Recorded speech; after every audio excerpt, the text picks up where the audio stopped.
Good morning बच्चों, कैसे हैं आप। तो चलिए स्टार्ट करते हैं आज का लेक्चर। लास्ट क्लास में हमने रूल ऑफ डेबिट क्रेडिट कर लिया था। आज हम स्टार्ट करने जा रहे हैं हमारा नया कॉन्सेप्ट जो है आपका अकाउंटिंग इक्वेशन। चलिए स्टार्ट करते हैं।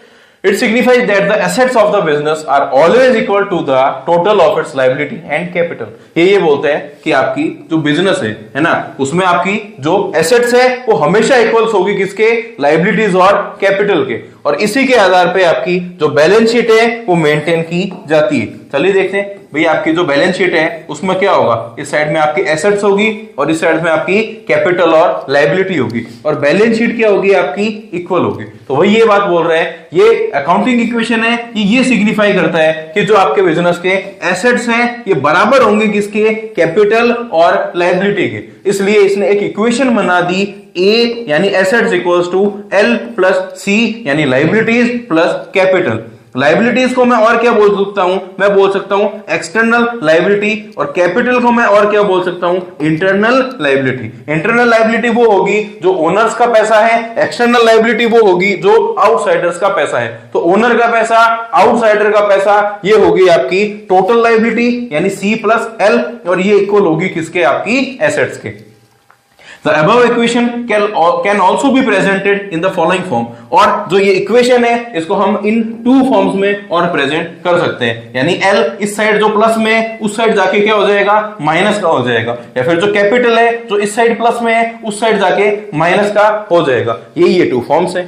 और क्या बोला कि अकाउंटिंग इक्वेशन है क्या, ये एक मैथमेटिकल एक्सप्रेशन है, ये एक मैथमेटिकल एक्सप्रेशन है जो आपकी ड्वेल एस्पेक्ट कॉन्सेप्ट है अकाउंटिंग का, उस पे बेस्ड है। सर ड्वेल एस्पेक्ट कॉन्सेप्ट हमने पढ़ रखा है, वो ये बोलता था कि आपके जैसे सिक्के के दो पहलू होंगे, हमारे अकाउंटिंग में भी दो पहलू होंगे। अगर एक आपका डेबिट होगा तो दूसरा ट्रांजैक्शन जो अकाउंट है आपका वो क्या होगा, क्रेडिट होगा। एक अकाउंट अगर आपका डेबिट होगा तो दूसरा अकाउंट क्या होगा, आपका क्रेडिट होगा। तो इसमें बोला accounting equation is based on the dual aspect concept of accounting. It mean every transaction has dual aspect, है ना, वो क्या होंगे, डेबिट और credit. It hold that for every debit, हर एक डेबिट के लिए एक क्रेडिट होगा और हर एक क्रेडिट के लिए एक डेबिट होगा।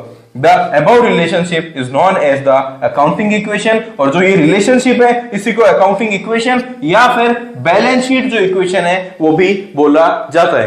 ठीक है सर, हमें समझ में आ गया। आगे देखते हैं रूल फॉर अकाउंटिंग इक्वेशन, है ना। अब हमें जो अकाउंटिंग इक्वेशन है उसके कुछ रूल्स समझने, तो चलिए देखते हैं। रेवेन्यू या फिर इनकम, या मैं बोल दूं प्रॉफिट भी, है ना।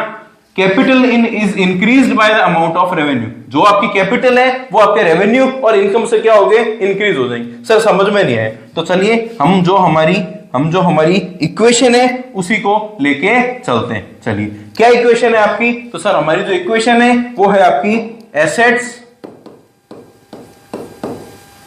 इक्वल्स टू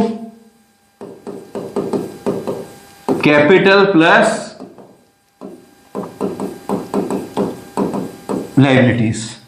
तो जब भी आपकी रेवेन्यू की, इनकम की या प्रॉफिट की बात करूंगा, उससे आपकी जो कैपिटल है वो क्या होगा, इंक्रीज हो जाएगा। यानी जो रेवेन्यू, इनकम और जो प्रॉफिट है वो आप कैपिटल में क्या करेंगे, इस इक्वेशन में ऐड कर देंगे। जी सर, हमें समझ में आ गया। और अगर मैं बात करूं एक्सपेंसेस और लॉसेस की, अगर मैं बात करूं तो capital is decreased by the amount of expenses. तो जो कैपिटल है वो लॉसेस से और एक्सपेंसेस से क्या हो जाएगा, डिक्रीज हो जाएगा। यानी अगर मैं लिखूं जो कैपिटल है उसमें आप ऐड कर देंगे अपने प्रॉफिट, ऐड कर देंगे अपने इनकम या फिर गेन, लेकिन लेस कर देंगे एक्सपेंसेस, और लेस कर देंगे आप उसमें से लॉसेस। ठीक है सर, ये बात हमें समझ में आ गई।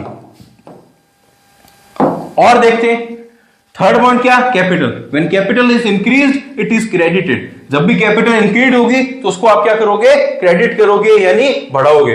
And when part of capital is withdrawn, और जब भी आप कैपिटल में से कुछ पार्ट विड्रॉन कर रहे हो तो वो ड्रॉइंग्स बोलते हैं, आप कैपिटल क्या करोगे, डेबिट करोगे। यानी अगर मैं बोलूं आप एडिशनल कैपिटल लगा रहे हो, भाई कैपिटल बढ़ेगी कैसे, जब हम और कैपिटल लगाएंगे। यानी जब भी एडिशनल कैपिटल की बात करें तो वो कैपिटल में ऐड होगा। लेकिन जब भी हम ड्राइंग्स की बात करेंगे तो आपका जो कैपिटल है वो क्या होगी, डिक्रीज होगी, वो माइनस में होगी, कम होगी। ठीक है सर, ये बात हमें समझ में आ गई। अब मैं कुछ और पॉइंट्स बताने जा रहा हूं। क्या, जैसे मैंने बात की इंटरेस्ट ऑन कैपिटल, मैंने बात की इंटरेस्ट ऑन ड्राइंग्स। चलिए देखते हैं, तो इंटरेस्ट ऑन कैपिटल से क्या होगा, इंटरेस्ट ऑन कैपिटल से क्या होगा भाई, हमने जो बिजनेस में कैपिटल दे रखी है ना भाई, दो सेपरेट एंटिटी है, कौन कौन, बिजनेस अलग और बिजनेसमैन अलग। तो बिजनेसमैन ने जो बिजनेस को कैपिटल दे रखी है, बिजनेस उस कैपिटल पे ओनर को, बिजनेसमैन को ब्याज भी देगा, तो बिजनेस की जो ब्याज दे रहे हैं वो क्या हो गया, खर्चा हो गया। लेकिन ओनर क्या करेगा, जो इंटरेस्ट है वो वापस से बिजनेस में ही डाल देगा, तो जो कैपिटल है वो उससे क्या होगी, बढ़ेगी। तो एक चीज क्या हो रही है, एक चीज तो क्या हो रही है, कैपिटल में इंटरेस्ट ऑन कैपिटल से कैपिटल क्या हो रही है, बढ़ रही है। और एट द सेम टाइम, क्योंकि इंटरेस्ट ऑन कैपिटल बिजनेस के लिए क्या है, एक्सपेंस है, और हमने क्या बात की थी, एक्सपेंस क्या होगा, माइनस होगा। तो सेम टाइम पे ही बढ़ भी रही है, घट भी रही है, तो वो आपस में कैंसिल हो गई। तो हमें एक बात ध्यान में रखनी है, जो इंटरेस्ट ऑन कैपिटल है उसका हमारे अकाउंटिंग इक्वेशन में कोई इफेक्ट आएगा ही नहीं भाई, उससे एसेट्स और लायबिलिटीज का तो वैसे ही कोई लेना देना नहीं है। तो दो इफेक्ट हमारे होंगे कैपिटल में, एक बार बढ़ेगी और एक बार कम होगी, तो वो इफेक्ट ही क्या हो गया, कैंसिल हो गया, वो इफेक्ट ही कैंसिल हो गया। सेम चीज अगर मैं बोलूं कि कैपिटल में से अगर जो इंटरेस्ट ऑन ड्राइंग्स है उससे कैपिटल क्या होगी, कम होगी, लेकिन interest on drawing at the same time हमारे बिजनेस के लिए क्या है, इनकम है। कैसे सर, कि जो ओनर ने बिजनेस में से पैसे निकाला था उस पे ओनर बिजनेस को ब्याज दे रहे, तो ब्याज की बिजनेस के पास जो इनकम हो रही है, और इनकम अभी ही हमने देखा था कि आप कैपिटल में क्या करते हो, ऐड करते हो, तो एट द सेम टाइम आप उसको माइनस भी कर रहे हो और प्लस भी कर रहे हो, तो आपस में क्या हो जाएगी, एडजस्ट हो जाएगी। तो एक बात हमें हमेशा ध्यान रखनी है कि जो इंटरेस्ट ऑन कैपिटल है और जो इंटरेस्ट ऑन ड्राइंग है उसका हमारा कैपिटल पे कोई इफेक्ट नहीं आएगा। बात समझ में आई? तो बहुत सारे पॉइंट हमने पढ़े। पहला पॉइंट क्या था आपका, जो प्रॉफिट है, इनकम है, गेन है, वो ऐड करना है, और जो एक्सपेंसेस और लॉसेस हैं वो लेस करना है। एडिशनल कैपिटल हुई तो ऐड करना है, ड्राइंग्स हुई तो लेस करना है। इंटरेस्ट ऑन कैपिटल है तो कुछ भी नहीं करना, और इंटरेस्ट ऑन ड्राइंग्स है तो भी कुछ भी नहीं करना। ठीक है सर, ये वाली बात हमें समझ में आ गई। अब हम आगे बढ़ सकते हैं। अब हम देखते हैं effect of adjustment transaction on accounting equation. Effect of adjustment transaction on accounting equation, चलिए देखते हैं क्या क्या है। तो इसने फर्स्ट बोला आउटस्टैंडिंग एक्सपेंस। तो सबसे पहले हम ये देखेंगे कि जो आउटस्टैंडिंग है वो होता क्या है, due but not paid, due but not paid. तो जो ड्यू हो गया लेकिन अभी तक आपने पे किया नहीं है, इन फ्यूचर में आपको पे करना पड़ेगा, तो ये क्या है आपकी, ये है आपकी लायबिलिटी, ये है आपकी लायबिलिटी। तो सर इसका अकाउंटिंग इक्वेशन में क्या फर्क पड़ेगा, अकाउंटिंग इक्वेशन है आपकी assets equals to capital plus liability. Due but not paid में आप एक चीज ये देखिए कि आउटस्टैंडिंग आपका जो भी होगा वो क्या होती है, लायबिलिटी तो होती ही होती है। तो अब एक आउटस्टैंडिंग नाम से आपकी लायबिलिटी क्रिएट हो जाएगी, एक आउटस्टैंडिंग नाम से आपकी जो लायबिलिटी है वो क्रिएट हो जाएगी। सर और क्या करना है, तो आप हमेशा ये देखिए इन चारों एडजस्टमेंट में, अगर पैसे का लेन देन है तब तो कैश में एडजस्टमेंट होगा, और अगर पैसे का लेन देन नहीं है तो कैपिटल में एडजस्टमेंट होगा। तो आउटस्टैंडिंग का मतलब है ड्यू बट नॉट पेड, पैसे का लेन देन तो नहीं हुआ, तो इसका मतलब कहां एडजस्टमेंट होगा, कैपिटल में होगा। एक बात आपको पता है कि ये इक्वेशन हमेशा कैसी रहती है, बराबर रहती है। तो हमने जब एक लायबिलिटी क्रिएट कर ली, अब इसी साइड में मैं जब कैपिटल में इसका एडजस्टमेंट करूंगा तो क्या कर दूंगा, माइनस कर दूंगा, माइनस कर दूंगा। तो इसका क्या करना है आउटस्टैंडिंग का, आउटस्टैंडिंग से एक आपको लायबिलिटी क्रिएट कर देनी है, और आप इसको कैपिटल में से क्या कर देंगे, सब्सट्रैक्ट कर देंगे, माइनस कर देंगे। एसेट साइड कुछ भी नहीं होगा, इस वाली साइड एक लायबिलिटी बढ़ेगी और उतने ही अमाउंट से आपकी कैपिटल घटेगी। तो आपकी जो इक्वेशन है वो क्या रहेगी, मेंटेन रहेगी, इक्वल रहेगी। जी सर, ये वाली बात हमें समझ में आ गई, ये वाली बात हमें समझ में आ गई। सेकंड अगर मैं बात करूं प्रीपेड, प्रीपेड तो सबसे पहले आपने पे क्या कर दिया, पे कर दिया इन एडवांस में, तो आपको पता होना चाहिए प्रीपेड क्या है, आपकी एसेट्स है। अगर मैं इसको बोलूं कि प्रीपेड मेरी क्या है, एसेट्स है, तो एक एसेट्स मेरी क्या हो जाएगी, मेंटेन हो जाएगी प्रीपेड नाम से।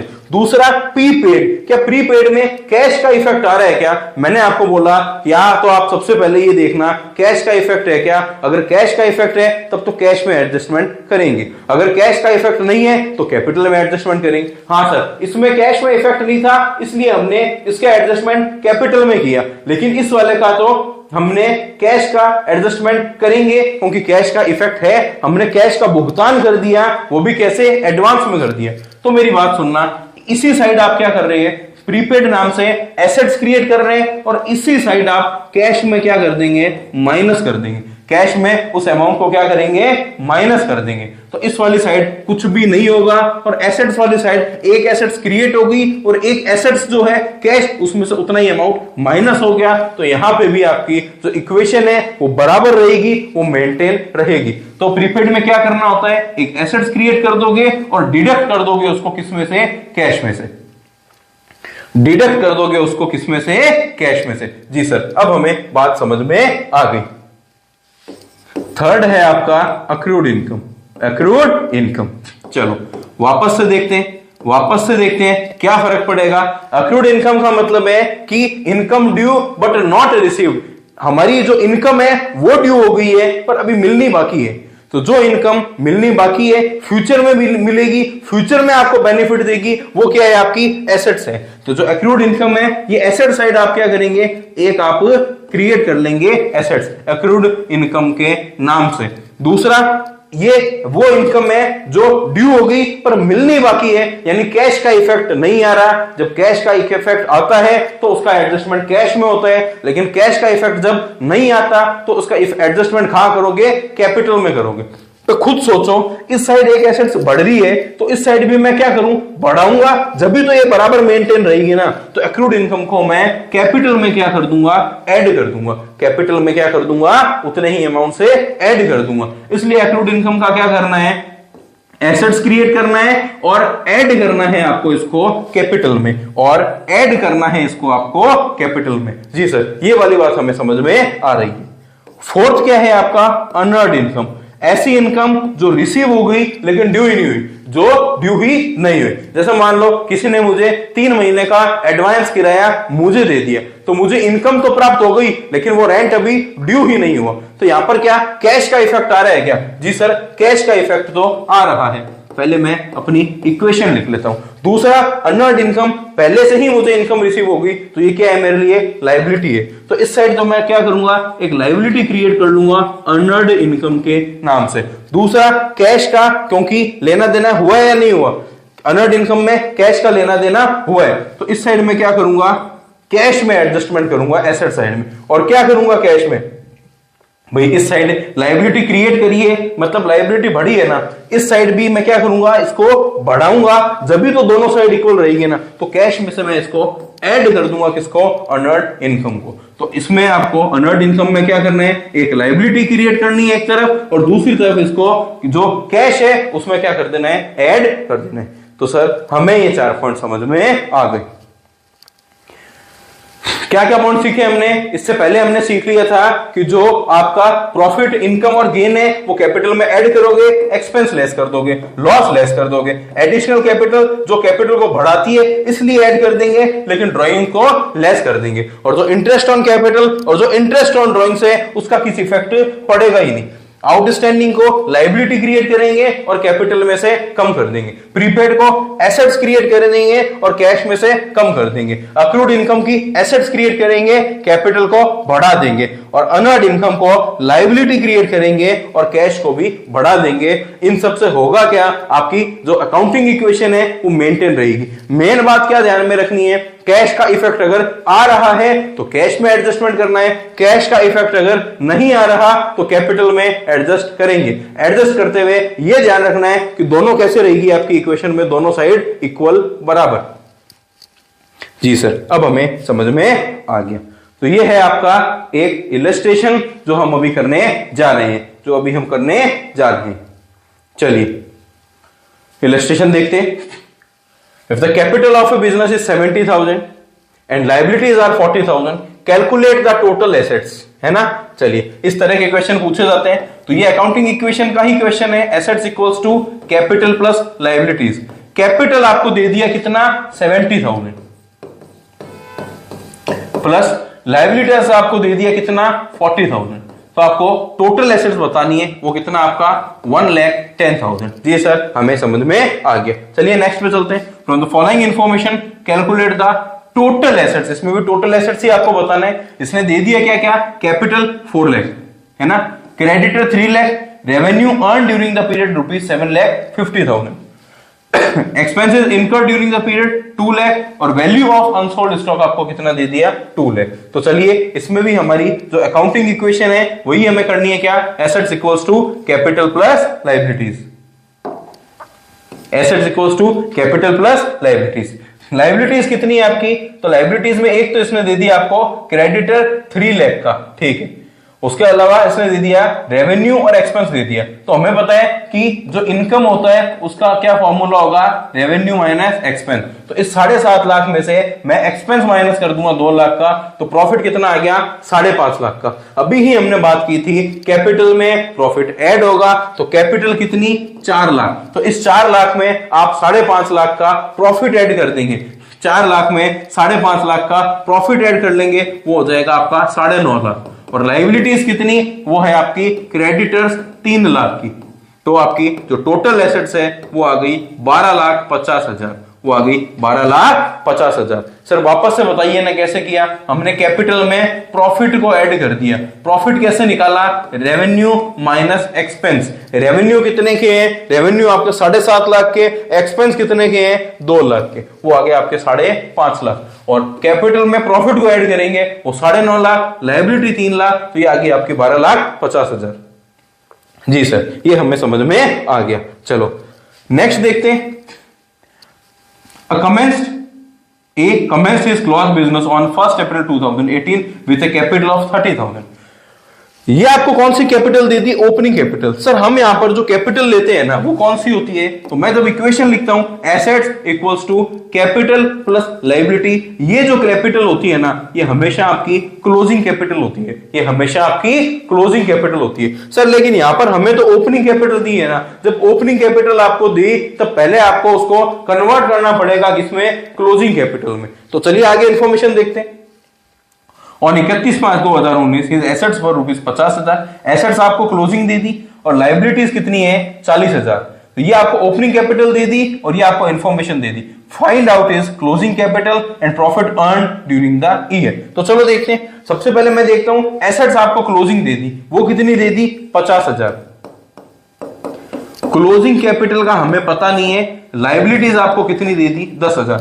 ये इधर जाके क्या होगा, माइनस का होगा, तो क्लोजिंग कैपिटल आपकी कितनी आ गई, वो आ गई आपकी 40,000, वो आ गई आपकी 40,000। एक बात देखिए, साल के शुरू में जब कैपिटल लगाई थी वो 30,000 थी, साल के एंड में जो कैपिटल है वो कितनी है 40,000 है। तो बीच वाला जो आपका प्रॉफिट है वो कितना हो गया, वो 40 माइनस 30, वो हो गया आपका 10,000, हो गया आपका 10,000। सर ये तो आपने डायरेक्ट बता दिया, अगर हम इक्वेशन से या हम उस तरह से सॉल्व करें फॉर्मूले से तो कैसे होगा। तो याद करिए जब बैलेंस शीट आप बनाते थे उसमें जो ये कैपिटल होती थी ना, ये कैपिटल जो होती थी ना इसमें आप ऐड करते थे, क्या क्या ऐड करते थे, प्रॉफिट को ऐड करते थे। हाँ ये आपकी ओपनिंग कैपिटल होती थी, ये आपकी ओपनिंग कैपिटल होती थी। यहां पर आप प्रॉफिट को ऐड करते थे है ना, और एडिशनल जो कैपिटल है उसको भी ऐड करते थे, और ड्राइंग्स को क्या करते थे, लेस करते थे, और लास्ट में जो आती थी वो बाहर लिख देते थे,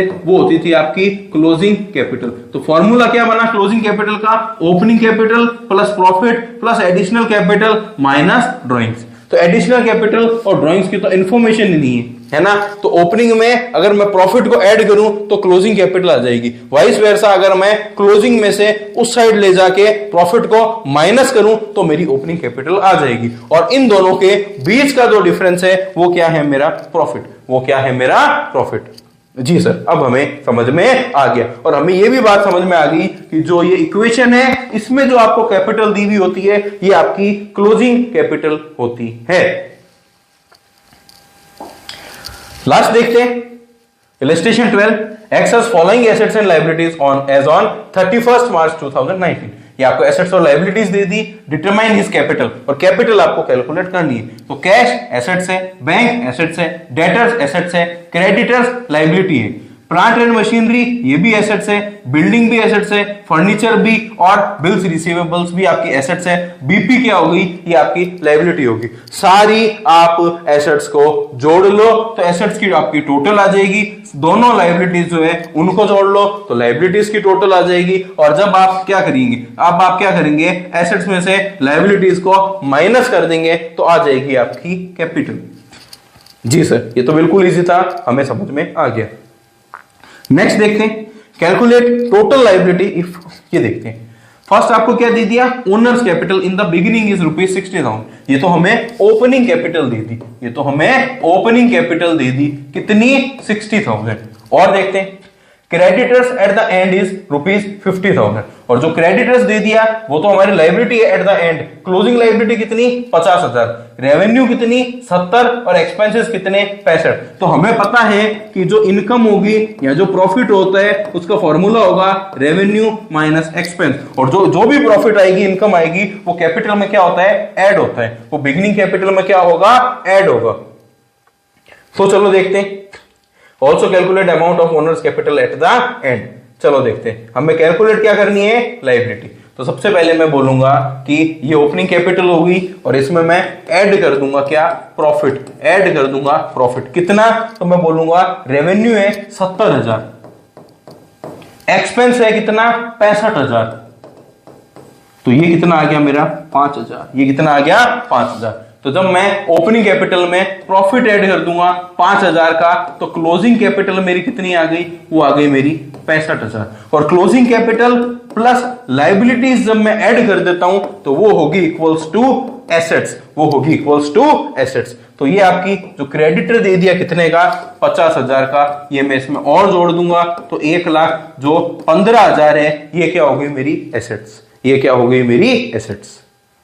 इसने वैसे तो amount of owners capital at the and he पूछा था, वो हमने पहले ही कैलकुलेट कर लिया 65,000, पर हमने साथ में एसेट्स भी कैलकुलेट कर लिया। क्या ये बात समझ में आई? जी सर, ये हमें बात समझ में आ गई। एक और चीज, इसने आपको टोटल लायबिलिटी पूछा था। टोटल लायबिलिटी का आपका होगा कैपिटल और लायबिलिटी का मिक्सचर, और जो टोटल लायबिलिटी और टोटल एसेट्स वैसे भी क्या होते हैं, बराबर होते हैं। तो वो भी आपकी कितनी, 1,15,000।